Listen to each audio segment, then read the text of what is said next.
Në qytetin e Shkodrës, në mjediset e bibliotekës Marin Barleti u çel ekspozita fotografike dhe u shfaq dokumentari Kornizat e shijes, një punë e realizuar nga studentë të Shqipërisë, Serbisë dhe Maqedonisë së Veriut.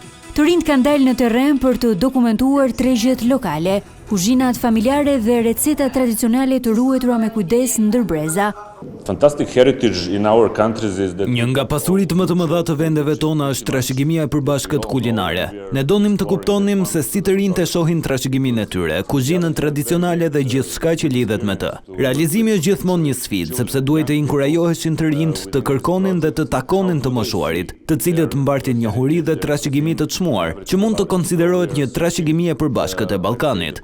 Ekspozita sjell në vëmendje histori që burojnë nga kuzhinat familjare, tryezat e përbashkëta, ritualet dhe kujtimet e përditshme, elemente që pavarësisht dallimeve lidhin kulturat e rajonit në mënyrë të natyrshme dhe të qëndrueshme.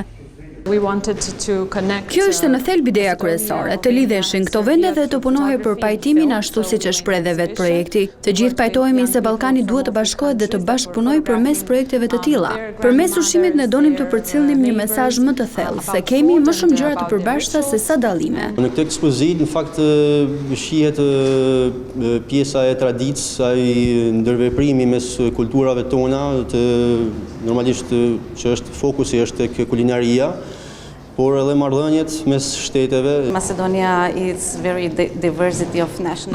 e Veriut karakterizohet nga një larmishmëri e madhe kombësish, ndaj në grupin ton kemi turq, shqiptar dhe maqedonas. Është shumë domethënë se që përmes ushqimit të lidhemi me kulturën. Në Maqedoninë e Veriut gjithçka është ndërthurur dhe përzier.